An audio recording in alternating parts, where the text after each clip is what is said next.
to Part 1.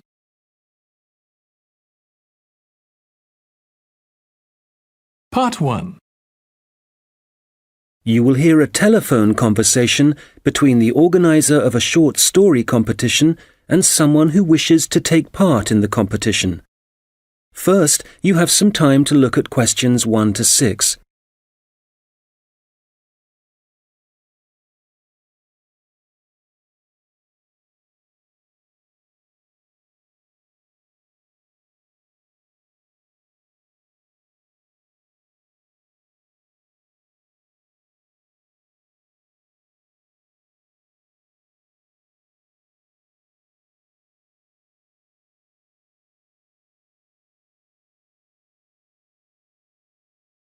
Good morning, Dave speaking. Oh, hi. I'm phoning about a short story competition. I saw an advert in a magazine and I was just calling to get some details. Yes, certainly. I'm the competition organizer, so I should be able to help. What kind of details are you looking for? Well, does it cost anything to enter? Yes, there's an entry fee of £5. Okay, that should be fine.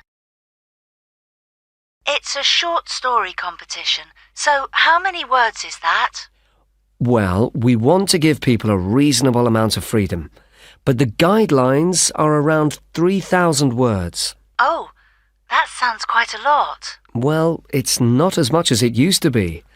We did have a limit of 5,000 words, but some people thought that was too many.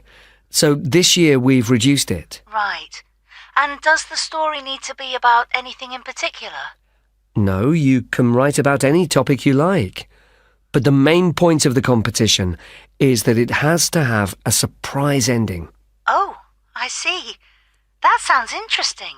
I don't think I've ever written a story like that before. Yes, it's something we've introduced for this year's competition. Right. I'm 18. Is there any age limit? Yes, you need to be 16 or over. So if you're 18, that's fine. Great. So you have the competition once a year, is that right? Yes, we start advertising in January, and the competition takes up a lot of the year. We give people a few months to write their story, and then it takes quite a long time to judge all the entries and to announce the winners. I see. So when is the closing date for the competition? It's already April. I hope I'm not too late. No, you've still got plenty of time. You need to submit your entry by the 1st of August. After then, it will be too late. Although you can always enter next year's competition. Okay, good. So how do I enter? Well, we have a website, and the best way to enter is to complete the entry form online. We also have more details of the competition on the site. Shall I give you the web address? Yes, please. Okay, it's www.comp4ss.com, and that's the number 4, not the word 4. Okay, thanks. I've got that. So I can complete the entry form online, but how do I send the story? Do I print it out and send it to you? Well, you may want to print the story out so you can review it, but don't post it to us. When you've finished your story, you will need to email it to us. The email address is on the website I gave you. Okay, that's fine. Before you hear the rest of the conversation, you will have some time to look at the questions 7 to 10.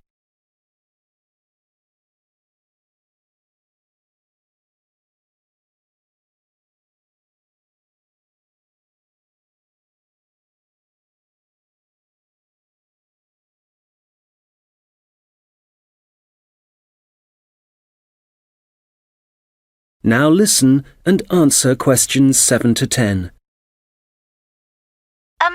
Can you tell me a bit about how the competition is judged and what the prizes are? Yes, of course. Well, once we have all the entries, I send them to all the judges. Our competition is quite popular, So we are lucky to be able to use famous authors who are very interested in the competition. That's fantastic. It's great to know that someone famous will be reading my story. Yes, that's right. It takes them quite a while to read through the entries, but eventually they decide on the top 5 stories. I see. And what happens then? Well, they will be published online so everyone can read them. They will not be in any order at this point. They will just be the 5 stories that the judges think are the best. And do all the top 5 stories get prizes? No, it's just the top story and the runner-up. So how is the top story decided? Well, once the top 5 stories are available, it will be the public who will vote for their favourite story. Right, I see. So I need to get all my friends to vote for me then? Yes, that's a good idea. And what is the prize? Well, the runner-up gets a prize of £300, but the winner gets a trip to Spain to attend a workshop for writers. Wow, that's brilliant! I'd better get writing straight away. Yes. Good luck. Thanks. That is the end of part 1. You now have 1 minute to check your answers to part 1.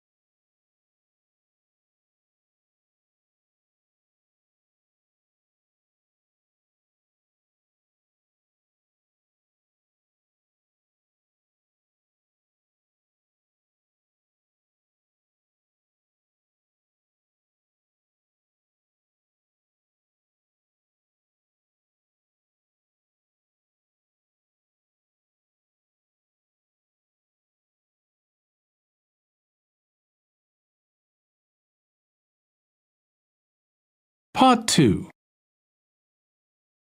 You will hear a guide talking about a sea life centre. First, you have some time to look at questions 11 to 17.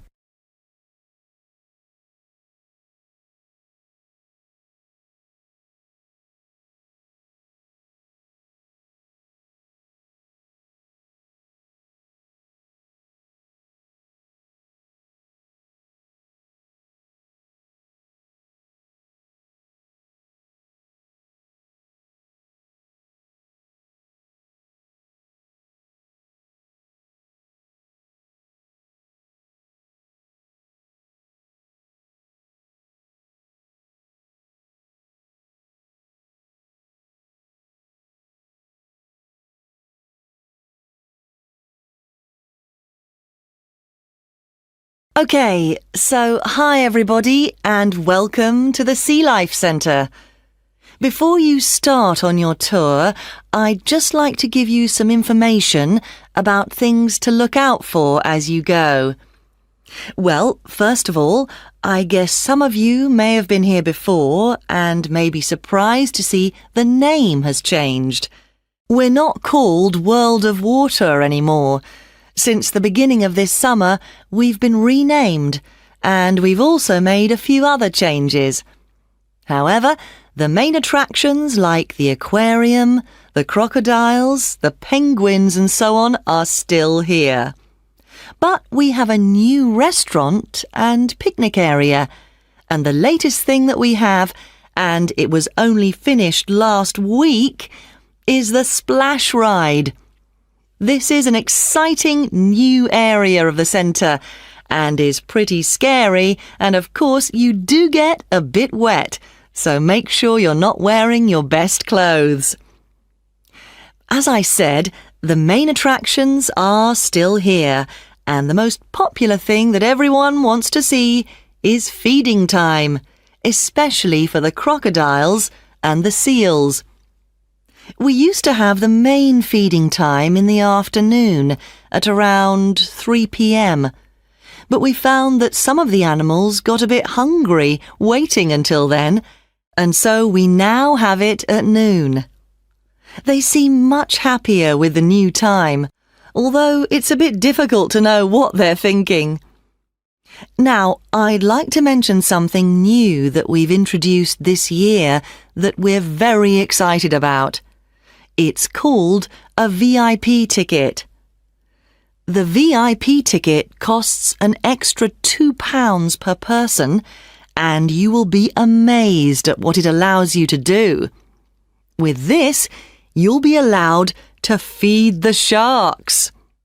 Now, I know that for some people, this might be quite a frightening thing to do, but it is perfectly safe. For those of you who are a bit unsure, we do have a video you can watch to see what happens. It's a great experience, and your friends will be very impressed. Speaking of friends, I'd just like to remind you that the Sea Life Centre will be more than happy to organise a birthday party for you and your family and friends. If you need more details, you can speak to me afterwards, and there are also forms at the entrance that you can fill in. I'd also like to bring your attention to the good work that the Sea Life Centre is doing in support of animal conservation. I'm sure you're all aware of the worrying situation with a large number of species facing extinction. Here at the Sea Life Centre, we're taking action by asking as many people as possible to sign a petition. Once we have over 5,000 signatures, we are planning to send it to the government in the hope that more people will begin to take it seriously. Right, well, there's obviously a lot going on at the centre and a lot of things to discover. At all the attractions, there is helpful information, so please read as much as you can, and if you want to see what you've remembered, please do the quiz after your visit. There are no prizes, of course, but I'm sure you'll be surprised by how much you've learnt. Before you hear the rest of the conversation, you will have some time to look at the questions 18 to 20.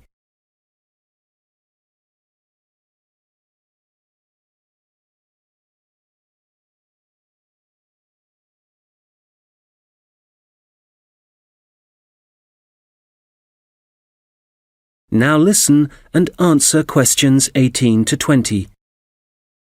So, before I leave you all to start your tour, I've just got a few tips.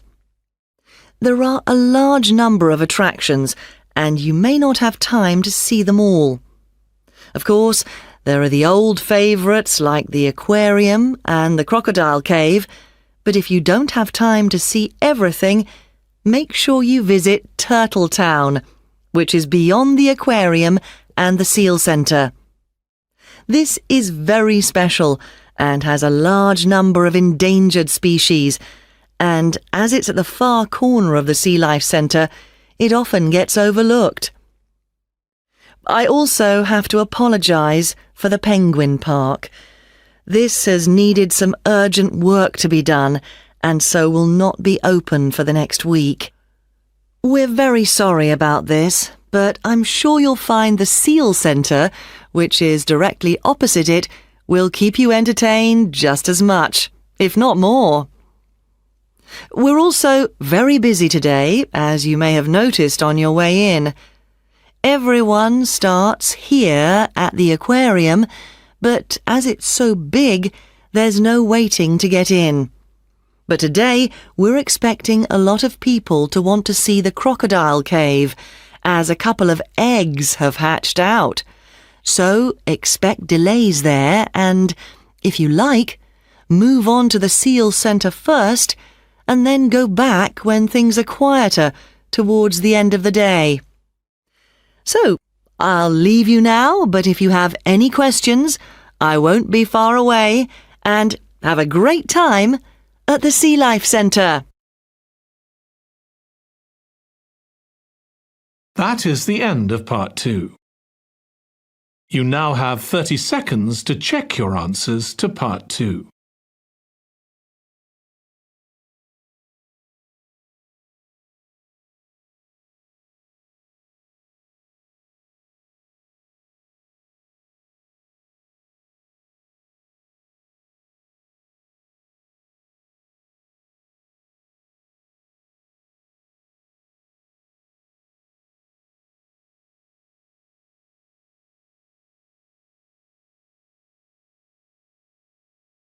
Part 3. You will hear two students talking about their university studies. First, you have some time to look at questions 21 to 26.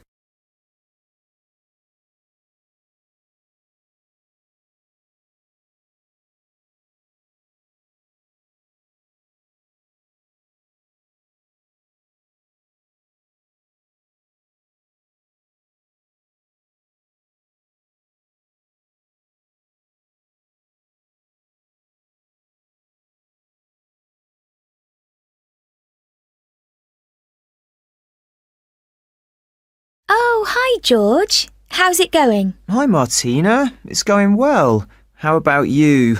How's university life? Well, it's great. Apart from the studying, of course. Yeah, me too. What are you studying? I seem to remember that you were going to do art.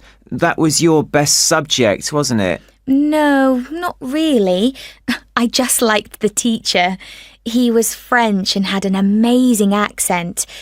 My favourite subject was history, but I couldn't see what career that would give me. Oh, right. So what did you choose? Well, I found it really difficult to decide. I was really good at science, but I must admit, I never really enjoyed studying it.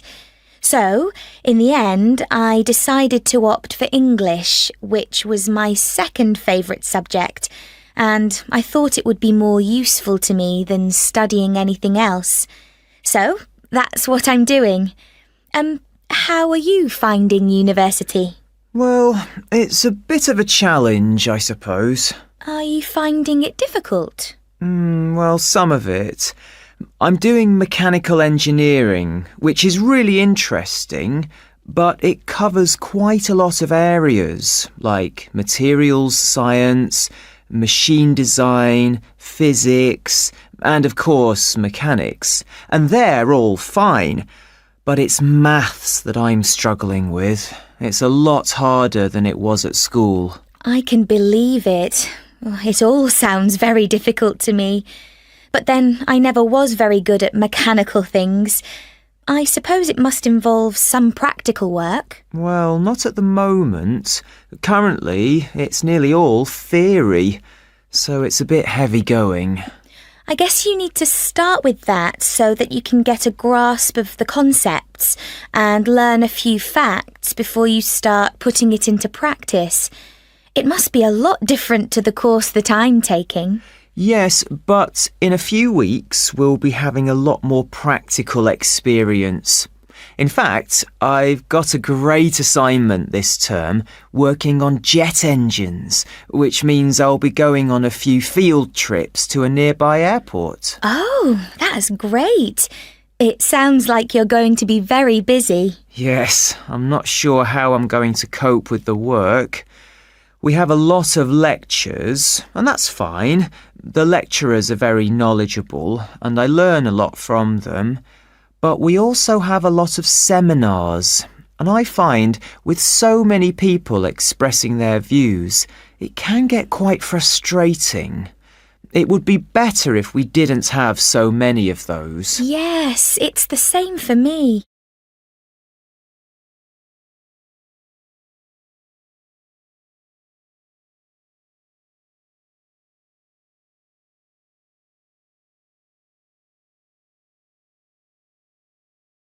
Now listen and answer questions 27 to 30. How are the students at your place? Well, I haven't really met anyone yet. They all seem a bit quiet. Perhaps they're working hard. They don't appear to be very studious here, but they are very friendly. I must say, I've been doing a lot of sitting around and chatting over the last week or so. Well, that's good. The only person I've spoken to really is my tutor. He's very approachable and seems to understand how difficult it can be starting university. It's good to have someone you can talk to, and he may help you meet other students. Actually, that doesn't bother me. I'm bound to get to know some people sooner or later. It's more a question of finding out what I need to do, where to go and so on. I hope he can help me with that. Oh, I would have thought so. Well, we certainly have a lot of work ahead of us. It seems like a long time, doesn't it? Studying for 3 years. Yes, it does. But I'm sure it'll go quickly. You know, I'm really dreading the first assessment. Yes. For the course I'm doing, we have to hand our first one in at the end of next month. Really? So, have you got the topic yet? No, but we'll get it soon. I'm not sure how much we have to write yet. Not too much, I hope. I know what you mean. And it's hard to study, especially where I am now. Oh, where are you living? I'm living in a hall of residence. I thought that would be a good idea, as there'd be a lot of people around, but I'm finding it a bit noisy. I can see that I'm going to have problems when I really need to get down to some work. So, I guess you need to be somewhere on your own then? Yes. Well, I do like to have some people around me, so I'd prefer to live with a family somewhere, in a house not too far from the university. Well, good luck with that. Yes, thanks. And good luck to you as well. Oh, I have to dash now. I've another lecture in 10 minutes. Bye for now. Bye. That is the end of part 3. You now have 30 seconds to check your answers to part 3.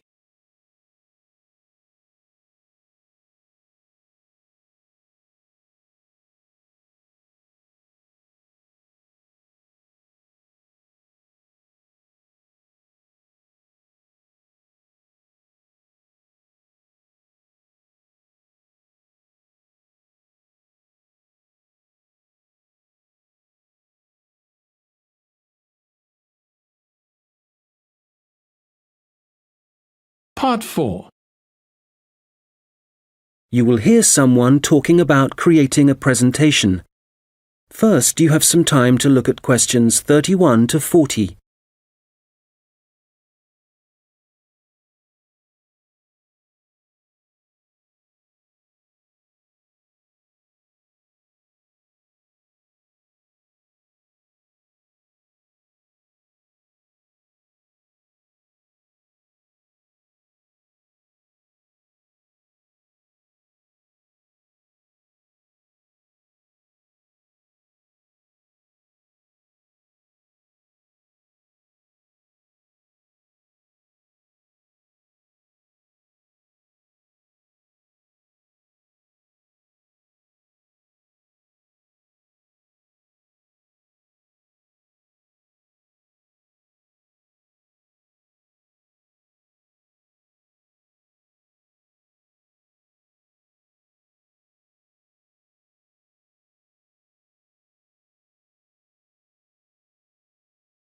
Now listen carefully and answer questions 31 to 40.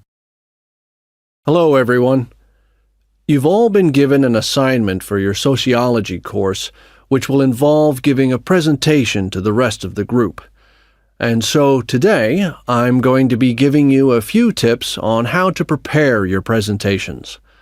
This should help you with your current assignment, but a lot of the principles I'll be putting across will be general principles which will, of course, help you with all your future presentations.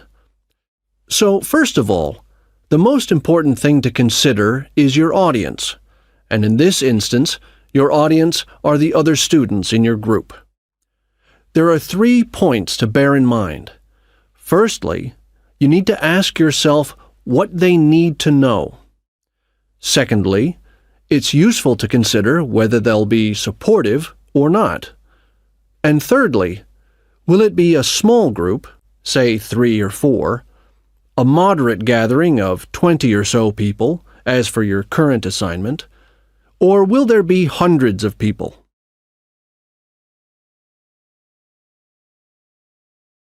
Having said all that, what I'm about to tell you will apply equally to any audience.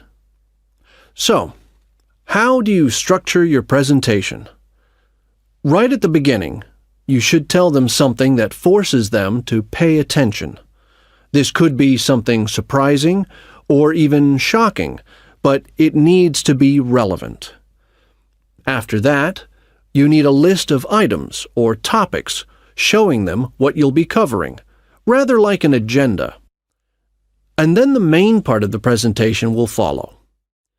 This main part will be the detailed information you'll be presenting, and could include facts, statistics, personal experiences, etc.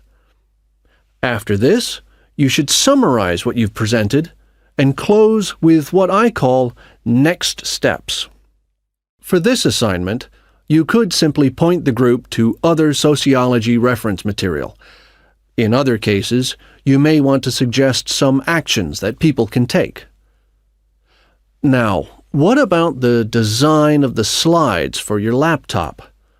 Well, the important thing here is to be consistent. You need to have the same type of font and use the same color and size for the same elements. For example, all headers need to look the same.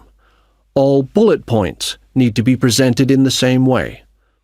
And don't just stick to words. Bring the presentation to life by adding graphics. These could be in several forms, such as pictures, flowcharts, diagrams, histograms, and so on. And so let's move on now to presenting. You have your presentation prepared, and you're ready to start. Well, it's important to give a good impression from the start. So take 3 deep breaths, look at the audience, no matter how frightening they may be, and be enthusiastic and energetic. As you go through the presentation, remember to provide some variety in the way you speak. So, for example, you can talk fairly rapidly for information that may be familiar, but then slow down for more unfamiliar sections. And change your tone as you speak. Don't keep it at the same level all the way through. As I mentioned, look at your audience. A good tip is to pick people out and look at them for around 5 seconds. Not looking at the audience gives the impression that you're either not interested in them or terrified of them. Looking too long at one particular person may make them feel rather uncomfortable. There may be points in your presentation that you want your audience to really absorb, and in order to make important points stand out, you may consider adding silence right after these. It will give people time to reflect on what you've just said. Also, you may be presenting complicated ideas or technical details, but try to keep everything as simple as possible. Use simple words and as few as possible. And be clear. If you say something like, "This appears to be," it implies uncertainty. So using weak verbs such as appears, seems, could be, etc., needs to be avoided. I'll just finish off with a few thoughts on questions and interruptions from the audience. You may choose to invite questions from the audience as you go, or ask them to wait until the end. Either way, questions should be encouraged, as it provides you with some feedback on how interested the audience is and how well they're understanding you. When a question is asked, you need to provide an answer that is as accurate as possible.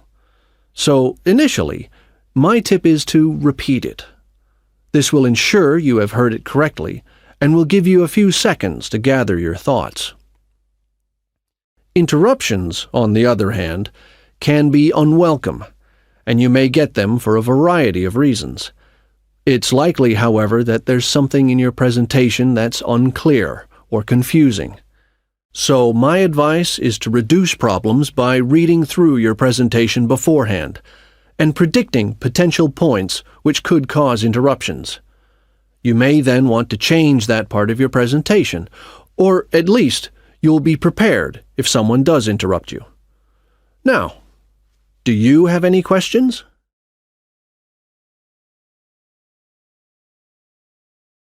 That is the end of Part 4. You now have 1 minute to check your answers to Part 4. That is the end of the listening test. In the IELTS test, you would now have 10 minutes to transfer your answers to the answer sheet.